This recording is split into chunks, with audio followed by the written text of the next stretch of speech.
Hello बच्चों, कैसे हैं आप लोग बेटा। हाउ डू ऑर्गेनिज्म रिप्रोड्यूस बहुत इंपॉर्टेंट चैप्टर है जो आपकी हायर क्लासेस में भी आपको हेल्प करेगा। तो सबसे पहला वर्ड जो आता है रिप्रोडक्शन, कि एक ऐसी प्रोसेस जिससे ऑर्गेनिज्म अपने ही जैसे दूसरे ऑफस्प्रिंग्स प्रोड्यूस करें, that is known as reproduction. नाम से ही आपको क्लियर हो ना, री आ रहा है इसमें। री का मतलब क्या होता है? री मीन्स अगेन। तो clear. So the production of new organism from the existing one of the same species is known as reproduction. अब ये जो प्रोसेस है, it is not an essential process. Reproduction is not an essential process. जैसे बाकी processes हैं, essential processes कौन कौन सी हैं? लाइक डाइजेशन है, रेस्पिरेशन है, उसकी तरह एक एसेंशियल प्रोसेस नहीं है। And it requires a huge amount of energy, large amount of energy is required during the process. Then why it is required? Why organisms reproduce? तो बच्चों, कि जो लिविंग ऑर्गेनिजम्स अपने ही जैसे नए इंडिविजुअल्स प्रोड्यूस करते हैं to maintain the existence generation after generation, to maintain to continuity of the life on earth, to maintain size of their population and to transfer variation from one generation to another generation. Variation की हम बात करेंगे, क्या होता है? Differences हैं, simple words में आप समझ सकते हैं। तो जो रिप्रोडक्शन है, it give rise to more organisms with the same basic characters as their parents. ठीक है। तो हाउ डू ऑर्गेनिजम्स रिप्रोड्यूस? क्योंकि कोई भी प्रोसेस होती है हमारे नेचर में दो वर्ड पे डिपेंड करती है, हाउ एंड व्हाई। तो व्हाई का मैंने रीजन आपको बता दिया। Now how organism reproduce. How organism reproduce discuss करने से पहले हमें यह पता होना चाहिए कि in every living organism there is a substance known as genetic material. ये डीएनए या आरएनए हो सकता है। अब आप फटाफट एक बार कमेंट सेक्शन में लिख के बताइए what is DNA and what is RNA. ठीक है। So this genetic material is very important. ठीक है। सो अगर हम ह्यूमन बींग्स की बात करें, हायर ऑर्गेनिजम्स की बात करें, तो deoxyribonucleic acid DNA is the genetic material, या हम कह सकते हैं it stores all the information. सारी की सारी जो इंफॉर्मेशन है उसको स्टोर करके रखता है। कौन सी information? Required for a cell to grow. ठीक है। To perform functions and respond to environment. Respond to stimulus भी कह सकते हैं। तो वो सारी की सारी इंफॉर्मेशन कहां पे प्रेजेंट है? इस जेनेटिक मटेरियल में, इस डीएनए में। अब ये डीएनए कहां प्रेजेंट होता है? अगर हम एक सेल को देखें तो सेल में क्या होता है बच्चों? This is the control centre, nucleus of the cell. अब न्यूक्लियस में क्या होते हैं? न्यूक्लियस में रोड शेप क्रोमोसोम्स होते हैं।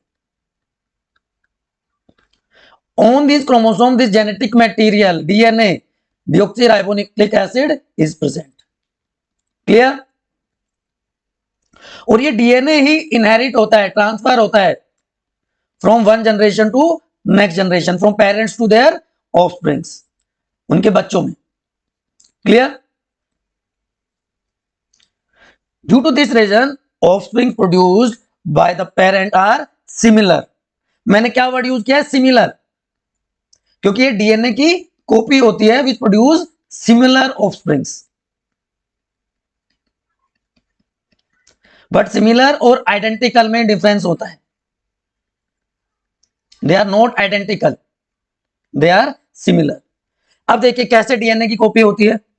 ये होमोलोगस पेयर है क्रोमोसोम का, क्रोमोसोम पेयर्ड कंडीशन में मिलता है।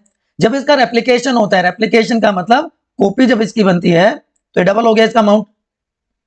अब एक जो क्रोमोसोम का पेयर है उसमें से एक पार्ट फादर से आता है और दूसरा पार्ट मदर से आता है और फिर जायगोट बन जाता है।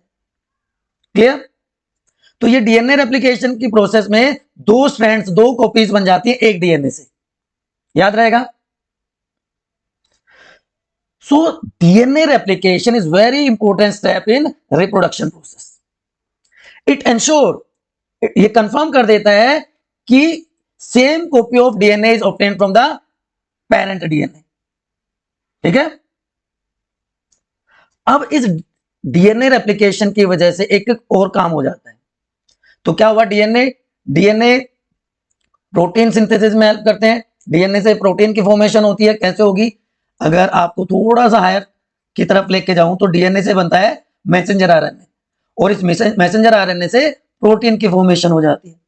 And every function in our body is regulated by a protein. Clear? अब कोई भी फंक्शन हमारी बॉडी का डिपेंड करेगा how accurately DNA made its copy. लेकिन हमें यह भी पता है कि कोई भी बायोकेमिकल रिएक्शन एरर फ्री नहीं होती। So there are errors in DNA copying. Clear? और उस एरर की वजह से क्या हो जाता है? वेरिएशंस आ जाते हैं due to errors in DNA copying. अब क्वेश्चन आता है कि do organism produce their carbon copies? अभी मैंने बताया था कि they are the organisms produce from the parents are similar to their parents but not identical. अब आप में से बहुत सारे बच्चे कह सकते हैं कि सर एसेक्सुअली रिप्रोड्यूस ऑर्गेनिज्म में से ऐसा तो होता है कि नहीं होता है एसेक्सुअली रिप्रोड्यूस ऑर्गेनिजम्स में? फटाफट बताइए एक बार कमेंट सेक्शन में। यस, वेरिएशंस वहां भी आते हैं लेकिन वो वेरिएशन आते हैं ड्यूरिंग न्यूक्लियर डिवीजन, उसकी भी बात करेंगे। तो सिमिलर है, not they are exact carbon copy of their parents. Variation वहां पे भी दिखाई देंगे। चलिए मैं पहले वही बता देता हूं। इन एसेक्सुअली रिप्रोड्यूस ऑर्गेनिजम्स जैसे हाइड्रा है, यीस्ट है, वेरिएशन डिफरेंसेस अकर्स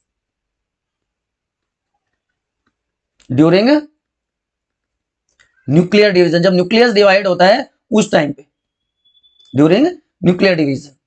अब एक एग्जांपल आप सिंपल सा ले सकते हैं, एक बैक्टीरियल सेल का आप एग्जांपल ले सकते हैं। For example a bacteria divides. जब बैक्टीरिया डिवाइड करेगा तो क्या होगा?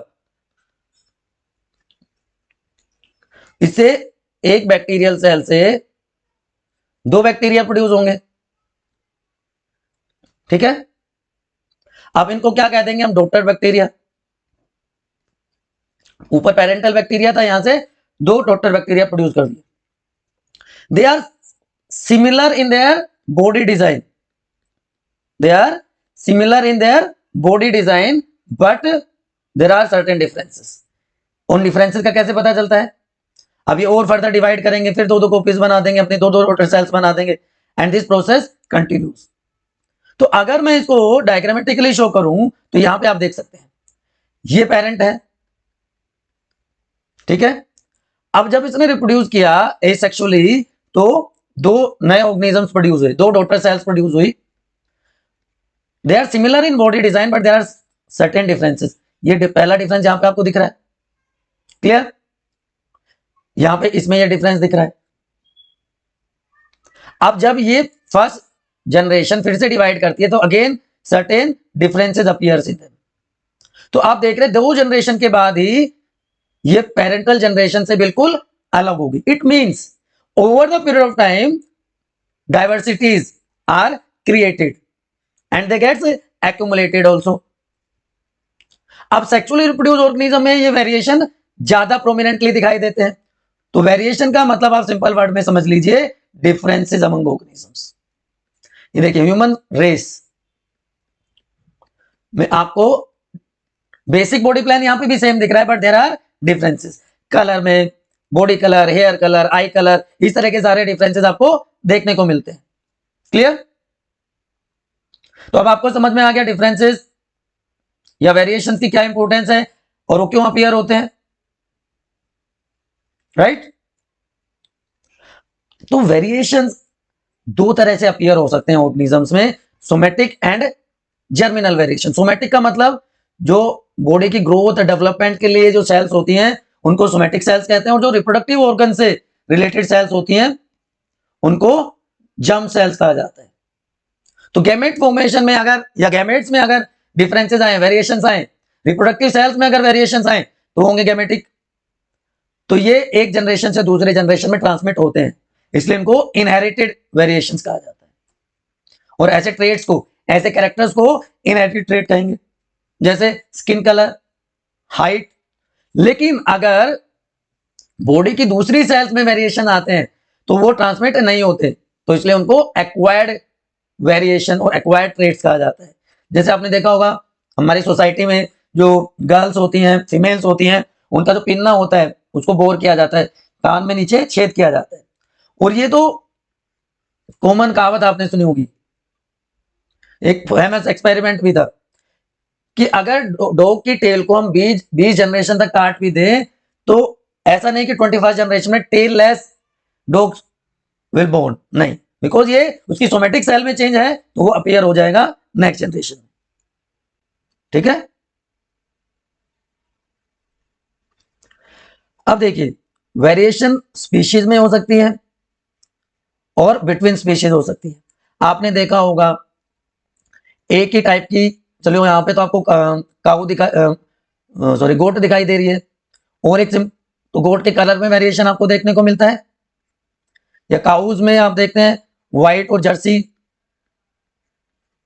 ये वेरिएशन भी आपको देखने को मिलता है। अब लायन में उनका जीनस क्या है, पैंथेरा। पैंथेरा में 3 ऑर्गेनिजम्स आते हैं, 3 स्पीशीज आती हैं, lion, tiger and panther. Genus तीनों का सेम है, लेकिन लायन को क्या कहते हैं बताओ? Panthera leo, Panthera tigris and Panthera pardus. तो बेसिक बॉडी प्लान तीनों में सेम होता है, लेकिन फिर भी उनमें वेरिएशन देखने को मिलते हैं। लायन और टाइगर का, लायन और पैंथर का डिफरेंस आपको दिखाई देता है। तो with in the species and between the species variation है। अब जो जेनेटिक सेल्फ में वेरिएशंस आते हैं वो किस तरह से क्यों हो सकते हैं? They occur due to mutations. Mutation का मतलब होता है sudden changes in genes of an organism. अब ये देखिए, मेल गैमेट है स्पर्म, फीमेल गैमेट है एग सेल, दोनों का फ्यूजन हुआ, फर्टिलाइजेशन होके जायगोट की फॉर्मेशन हो गई, जायगोट से एम्ब्रियो बना और embryo forms a new individual. तो ये 3 बेस पेयर्स आपको दिख रहे हैं, या एक जीन की सीक्वेंस आपको यहां पे दिख रही है GAG। लेकिन अगर यहां पे एक बेस की सीक्वेंसेस भी अगर चेंज हो जाए, ए की जगह क्या आ गया, यहां पे टी आ गया, तो बाकी प्रोसेस सेम थी, लेकिन चेंज्ड फिनोटाइप मिलेगा, अल्टर्ड फिनोटाइप आपको देखने को मिलेगा। ठीक है, ये आप हायर क्लासेस में थोड़ा सा पढ़ेंगे। तो जेनेटिक लेवल पे with in the species, between the species, somatic cells में, जर्मिनल सेल्स में वेरिएशंस अपीयर हो सकते हैं। तो वेरिएशन की इंपॉर्टेंस क्या है कि नेचर कैसा है वेरिएशन का, तो उसकी वजह से वो सर्वाइवल एडवांटेज दे देता है ऑर्गेनिज्म को। अगर कोई वेरिएशन सर्वाइवल एडवांटेज देता है किसी ऑर्गेनिज्म को, तो वो उसको नेक्स्ट जनरेशन में ट्रांसमिट होने में हेल्प करेगा। कि कुछ बैक्टीरियाज हैं जो हाई टेम्परेचर पे सर्वाइव कर जाते हैं, थर्मोस्टेबल होते हैं, तो चेंजिंग एनवायरनमेंट में उनके सर्वाइवल के चांस बढ़ जाते हैं। एक और कॉमन सा एग्जांपल आज आप फटाफट आप अपने फैमिली मेंबर्स का चेक कीजिएगा, free and fuse earlobes, it is also variation.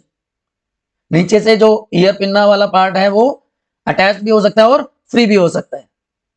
तो वेरिएशन जो है it is very important for the organism या इवन स्पीशीज, क्योंकि वो अडेप्टेशंस में हेल्प करता है।